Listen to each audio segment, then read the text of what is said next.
Good morning friends. Thermal engineering and heat transfer ME 303 जो subject है उसमें हम आज नया टॉपिक कूलिंग टावर के बारे में स्टडी करेंगे। तो जैसे कि हमने इससे पहले एलिमेंट ऑफ कंडेंसिंग प्लांट के बारे में स्टडी किया था और हमने पाया था कि कूलिंग टावर क्या है, उसका एक मेन एलिमेंट है। तो जैसा कि हमने वहाँ पर स्टडी किया था कि कंडेंसर के अंदर कोल्ड वाटर आता है और वह स्टीम से हीट लेकर के जब बाहर जाता है तो उसका टेम्परेचर बढ़ जाता है। तो जो कूल वाटर आता है वो कहाँ से आता है? कंडेंसर में कूलिंग टावर से आता है। और कूलिंग टावर से आने के बाद में कंडेंसर के अंदर डिफरेंट पाइप में से पास होता है और स्टीम से वो क्या लेता है, हीट ले लेता है और फिर जब बाहर निकलता है कंडेंसर से तो उसका टेम्परेचर बढ़ जाता है और उसको वापस क्या कर दिया जाता है, कूलिंग टावर के अंदर भेज दिया जाता है, जहाँ से कि डिफरेंट प्रोसेस के थ्रू कूल वाटर प्राप्त किया जाता है और ये साइकिल क्या होता है, रिपीट होता रहता है। तो कूलिंग टावर को हम डिफाइन कर सकते हैं कि cooling tower cools the warm water discharge from the condenser and feed the cooled water back to the condenser. Clear है? तो कूलिंग वाटर क्या काम करता है? Cools the warm water discharge from the condenser. Condenser से आने वाला जो डिस्चार्ज वार्म वाटर उसको क्या करता है, कूल करता है और feed the cooled water back to the condenser, और वापस उसको कहाँ भेज देता है, कूल्ड वाटर को कंडेंसर के अंदर भेज देता है। टस reducing the cooling water demand in the plant. तो अब जब ये काम क्या करता है, जो कंडेंसर के अंदर हमको कूलिंग वाटर की जरूरत है और ये काम क्या कर रहा है, कूलिंग टावर कर रहा है, तो हमको अलग से कोई कूलिंग वाटर प्लांट्स अलग से लगाने की जरूरत नहीं है। कूलिंग वाटर जो डिमांड हमको है कंडेंसर के अंदर, उसका अलग से प्लांट लगाने की हमको क्या जरूरत नहीं है। कूलिंग टावर के थ्रू हमको क्या हो जाता है, कूल्ड वाटर प्राप्त हो जाता है। तो ये जो कूलिंग टावर्स होते हैं ये दो टाइप के होते हैं, एक तो वेट टाइप के कूलिंग टावर्स और दूसरा ड्राई टाइप के कूलिंग टावर्स, जिसको कि हम आगे स्टडी करेंगे कि वेट टाइप्स के कौन कौन से होते हैं, ड्राई टाइप के कौन कौन से होते हैं। Cooling tower, a cooling tower is specified by, किसी भी कूलिंग टावर को अगर स्पेसिफाई करना है तो हमारे पास काफी सारे पैरामीटर्स हैं, जिसमें फर्स्ट है अप्रोच, बी है रेंज, सी है कूलिंग एफिशिएंसी। तो ये जो अप्रोच, रेंज और कूलिंग एफिशिएंसी है, ये क्या कहलाते हैं, किसी भी कूलिंग टावर के लिए क्या कहलाते हैं, परफॉर्मेंस पैरामीटर। परफॉर्मेंस पैरामीटर और कूलिंग टावर कहलाते हैं, जिससे कि हम कूलिंग टावर को क्या कर सकते हैं, स्पेसिफाई कर सकते हैं। अप्रोच, रेंज और कूलिंग एफिशिएंसी। अब इसको वन बाय वन अंडरस्टैंड करते हैं। First one is the approach. Approach क्या है? It is the difference between the exit temperature of cooling water and wet bulb temperature of ambient air. क्या बताया हमने? It is a difference between the exit temperature of cooling water and the wet bulb temperature of ambient air. इसको show करते हैं अपन ए से। ए बराबर हो गया TC2 माइनस TWB। तो TC2 क्या है? जो कूलिंग वाटर से जो एग्जिट टेम्परेचर निकल रहा है, कूल वाटर निकल रहा है, उसका टेम्परेचर है। और TWB क्या है? वेडेबल टेम्परेचर ऑफ एम्बियंट एयर। तो कितना मैक्सिमम पॉसिबल तक उसको ठंडा किया जा सकता है, दैट इज द अप्रोच। और approach varies from 6 to 8 degree centigrade. Next is the range. Range को अपन आर से बता रहे हैं। It is a difference in the temperature of incoming warm water and exit cooled water. तो कितना water आ रहा है कूलिंग टावर के अंदर जिसका टेम्परेचर TC1 है, कितना ठंडा होकर के बाहर निकल रहा है उसका टेम्परेचर TC2 है। तो ये जो रेंज है, जो डिफरेंस है दोनों का, वो क्या कहलाएगी, रेंज कहलाएगी। तो R बराबर क्या है, TC1 माइनस TC2। और इसकी जो रेंज होती है वेरीज करती है 6 से लेकर के 10 डिग्री सेंटीग्रेड। इसी तरह से अगर हम डिफाइन करें कूलिंग एफिशिएंसी को, कूलिंग एफिशिएंसी बराबर क्या है, ratio of the actual cooling of water to the maximum cooling possible.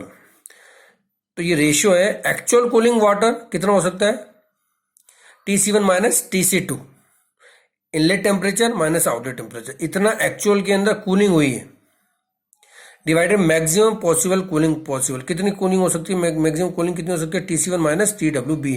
तो वेडेबल टेम्परेचर के बाद में, वेडेबल टेम्परेचर तक मैक्सिमम टेम्परेचर उसका क्या हो सकता है, कूल हो सकता है। तो TC1 minus TWB is the maximum possible cooling temperature या डिफरेंस। तो कूलिंग एफिशिएंसी क्या हो गई, actual cooling of water that is the TC1 minus TC2 divided by maximum cooling possible that is the TC1 minus TWB। तो bed वाल temperature क्या होता है, जब एयर कूलिंग टावर के अंदर आती है, बेड वाल टेम्परेचर में क्या होता है, कूलिंग टावर के अंदर जब वाटर आता है तो हॉट वाटर आ रहा है और ठंडा होकर के फिर वो क्या हो रहा है, एग्जिट में निकल रहा है। तो जो हॉट वाटर आ रहा है उसका टेम्परेचर TC1 है और जो कूल्ड होकर के वाटर जा रहा है वो कितना TC2 है। तो दोनों का जो डिफरेंस हो गया वो तो रेंज हो गई, क्लियर। और TC2 माइनस TWB, जो वाटर है वो कितना मैक्सिमम तक कूल हो सकता है, कूलिंग टावर से जो वाटर निकल रहा है मैक्सिमम कितने तक टेम्परेचर तक ठंडा हो सकता है, TWB तक, मीन्स बेड वाल टेम्परेचर तक वो क्या हो सकता है, वाटर ठंडा हो सकता है, मैक्सिमम रेंज है। तो TC2 माइनस TWB ये तो क्या हो गई, इसकी अप्रोच हो गई और इतना पॉसिबल तक ठंडा हो सकता है अगर, तो इसका मतलब हो गया कि मैक्सिमम पॉसिबल कितना, इनलेट में TC1 और आउटलेट मैक्सिमम कितना हो सकता है TWB। तो ये मैक्सिमम पॉसिबल क्या हो गई, उसकी कूलिंग हो गई।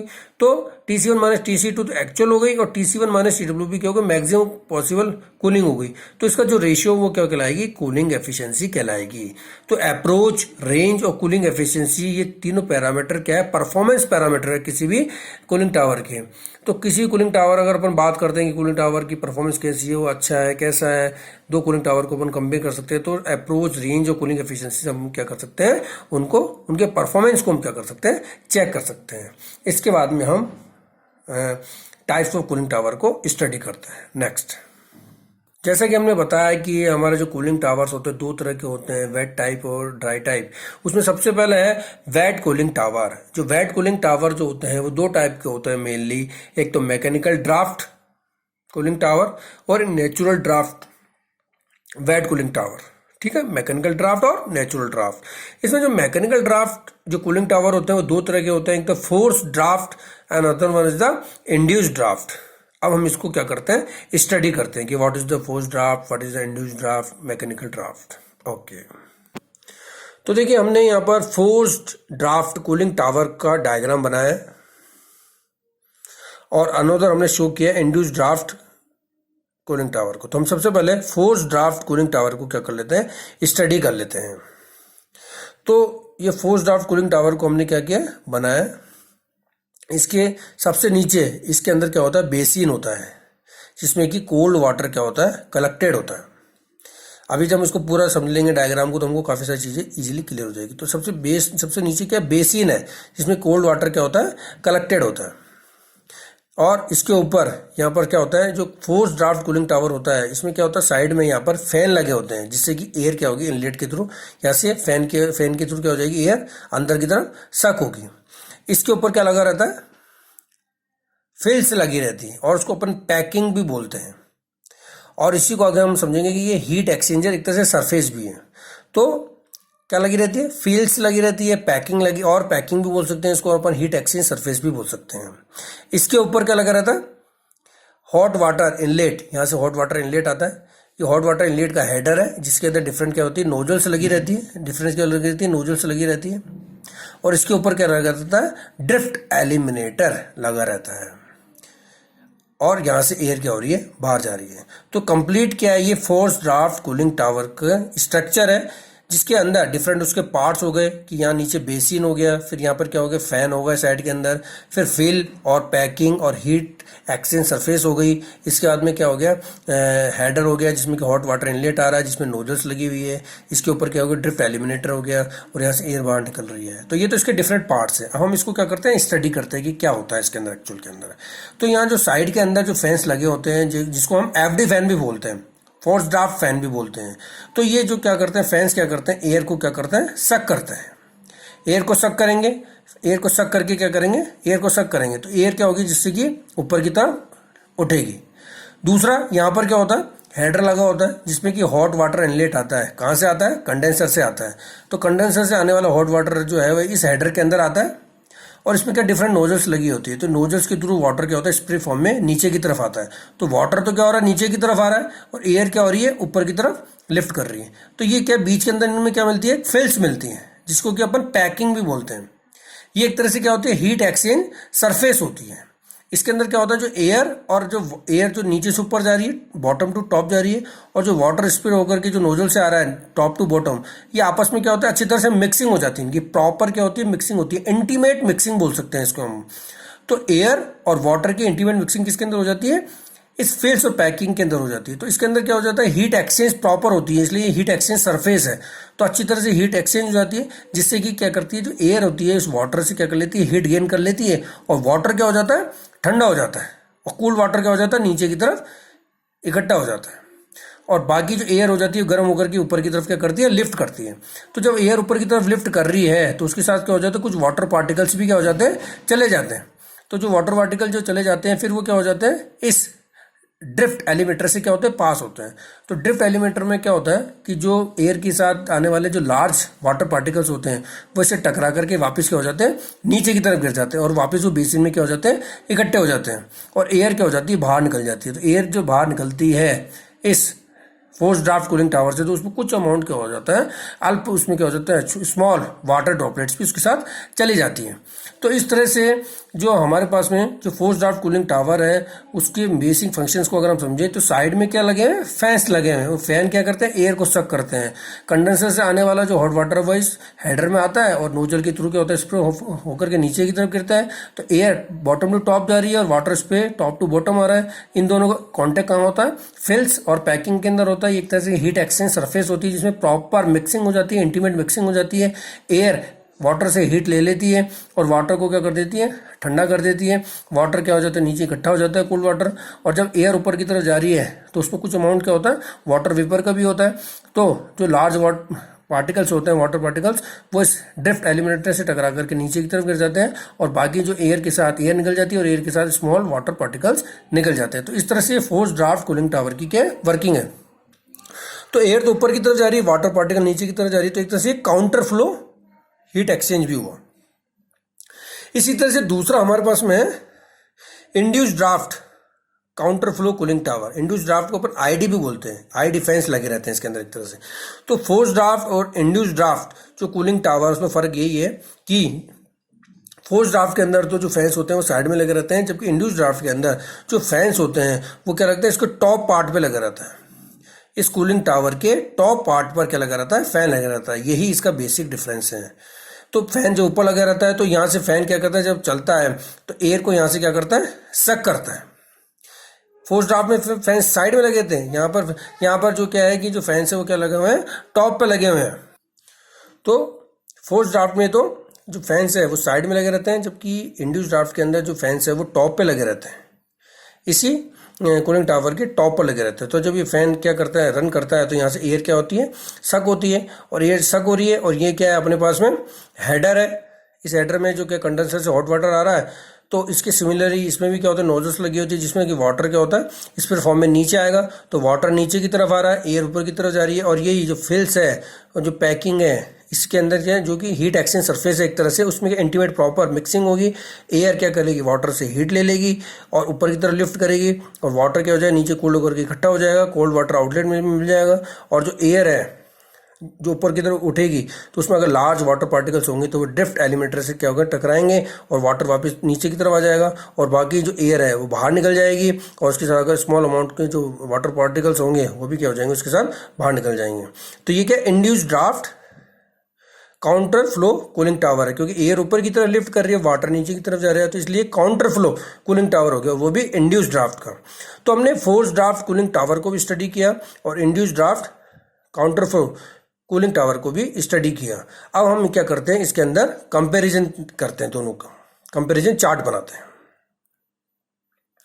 दोनों का ही हम एक कंपैरिजन चार्ट बनाएंगे और डिस्कस करेंगे कि फोर्स ड्राफ्ट कूलिंग टावर और इंड्यूस्ड ड्राफ्ट कूलिंग टावर के अंदर कौन कौन से मेन इंपॉर्टेंट पॉइंट्स हैं।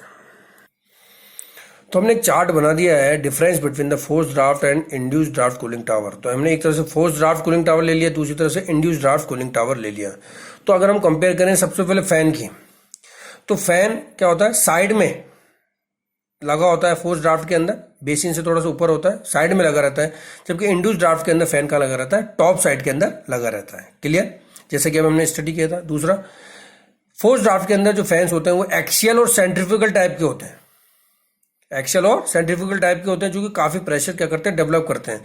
जबकि इंड्यूस्ड ड्राफ्ट के अंदर जो फैन होता है वो किस टाइप के होते हैं, एक्सल फैन होते हैं। नेक्स्ट, फैन साइज जो होता है इसके अंदर कंपेरेटिवली छोटा साइज होता है, और इसके अंदर इंड्यूस्ड ड्राफ्ट के अंदर फैन साइज के होते हैं काफी बड़े साइज के लगे होते हैं। फोर्थ, फैन ब्लेड इरोजन जो होता है फोर्स ड्राफ्ट के अंदर, फैन ब्लेड का जो इरोजन होता है वो क्या होता है, लेस होता है। जबकि इंड्यूस्ड ड्राफ्ट के अंदर जो फैन ब्लेड का जो इरोजन होता है वो काफी ज्यादा होता है कंपेरेटिवली फोर्स ड्राफ्ट से। नॉइज और वाइब्रेशन की अगर बात करें तो फोर्स ड्राफ्ट के अंदर ये लेस होता है, जबकि इंड्यूस्ड ड्राफ्ट के अंदर क्या होता है, ये ज्यादा होता है। अगर ऑपरेशन सेफ्टी की बात करें अपन, तो ये जो होता है फोर्स ड्राफ्ट काफी सेफ होता है कंपेरेटिवली इंड्यूस्ड ड्राफ्ट से। तो इंड्यूस्ड ड्राफ्ट क्या होता है, अगर ऑपरेशन की बात करें तो इतना सेफ नहीं होता है इसका। इनिशियल कॉस्ट की बात करें तो फोर्स ड्राफ्ट की कॉस्ट ज्यादा आती है, इंड्यूस्ड ड्राफ्ट की कॉस्ट क्या होती है, कम होती है। नेक्स्ट, अगर हम पावर कंजम्पशन की बात करें तो फोर्स ड्राफ्ट के अंदर पावर कंजम्पशन ज्यादा होता है, जबकि इंड्यूस्ड ड्राफ्ट के अंदर पावर कंजम्पशन कम होता है, और हम कह सकते हैं कि जो फोर्स ड्राफ्ट होता है उससे लगभग 50% कम होता है। एयर डिस्ट्रीब्यूशन क्या होता है इसके अंदर, बेटर होता है फोर्स ड्राफ्ट के अंदर, जबकि इंड्यूस्ड ड्राफ्ट के अंदर एयर डिस्ट्रीब्यूशन क्या होता है, पुअर होता है। जबकि अगर हम सर्कुलेशन की बात करें, एयर सर्कुलेशन की बात करें, तो फोर्स ड्राफ्ट के अंदर ये लेस होता है, मतलब इससे कम होता है कंपेरेटिवली इससे। और जबकि एयर सर्कुलेशन अगर हम बात करें इंड्यूस्ड ड्राफ्ट के अंदर तो इसमें बेटर होता है। तो एयर सर्कुलेशन की बात करेंगे तो बेटर इंड्यूस्ड ड्राफ्ट के अंदर होगा, और फोर्स ड्राफ्ट के अंदर ये थोड़ा सा उसकी कंपेरेटिवली कम बेटर होगा। और अगर हम बात करें सर्दियों की, तो सर्दियों के अंदर क्या होता है, जो इस पे फैन लगे होते हैं, फैन हाउसिंग होती है, उसमें क्या हो जाती है, फ्रॉस्ट फॉर्मेशन हो जाता है। जबकि इंड्यूस्ड ड्राफ्ट के अंदर क्या होता है, सर्दियों के अंदर फ्रॉस्ट फॉर्मेशन जैसी कोई घटना नहीं होती। नेक्स्ट पॉइंट है, वाटर सर्कुलेशन के लिए हमको इसके अंदर क्या होता है, हाई कैपेसिटी पावर पंप की आवश्यकता होती है फोर्स ड्राफ्ट के अंदर। जबकि अगर हम इंड्यूस्ड ड्राफ्ट की बात करें तो इसके अंदर जो वाटर सर्कुलेशन के लिए हमको जो पंप चाहिए वो लेस कैपेसिटी की जरूरत है। हमको इसमें ज्यादा कैपेसिटी के वाटर पंप चाहिए, इसके अंदर हमको लेस कैपेसिटी के वाटर पंप चाहिए। तो अगर हम और बात करें कि फोर्स ड्राफ्ट के अंदर मेंटेनेंस की बात करें तो ईजिली है, जबकि इंड्यूस्ड ड्राफ्ट के अंदर जो मेंटेनेंस है वो काफी डिफिकल्ट है। अगर हम एफिशिएंसी की बात करें तो ये मोर एफिशिएंट है फोर्स ड्राफ्ट, जबकि इंड्यूस्ड ड्राफ्ट जो है इसकी कंपेरेटिवली लेस एफिशिएंट है। तो ये काफ़ी सारे पॉइंट हैं जो कि हमने डिस्कस किए हैं कि फोर्स ड्राफ्ट और इंड्यूस्ड ड्राफ्ट में क्या क्या इसमें कंपैरिजन करा हमने, दोनों को क्या क्या, फोर्स ड्राफ्ट और इंड्यूस्ड ड्राफ्ट दोनों को समझा, दोनों के डायग्राम को समझा, दोनों के बेसिक डिफरेंस को समझा, और हमने इसके बाद में क्या किया, इन दोनों को काफ़ी सारे पॉइंट्स पर कंपेयर किया। तो आशा करता हूँ कि आप लोगों को ये फोर्स ड्राफ्ट और इंड्यूस्ड ड्राफ्ट आप लोगों को समझ में आया होगा। इसके बाद में अपन लेते हैं next, natural draft cooling tower.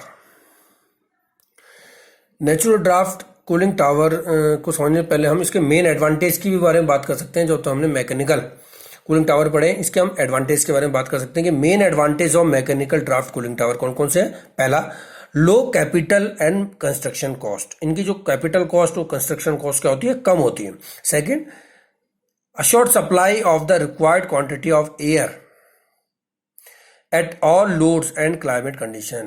तो इसमें क्या होती है, sufficient quantity of air supply हो जाती है किसी भी लोड के ऊपर। Next is the physical structure, क्या होती है इसकी, स्मॉल होती है। जो मैकेनिकल ड्राफ्ट टाइप से जो कूलिंग टावर होते हैं इनकी स्ट्रक्चर क्या होती है, कम होती है। तो ये मेन क्या इसके एडवांटेज है। अब हम डिस्कस करते हैं नेचुरल ड्राफ्ट कूलिंग टावर के। तो नेचुरल ड्राफ्ट कूलिंग टावर क्या होता है, इसकी बनावट कैसी होती है, इसके क्या फायदे हैं।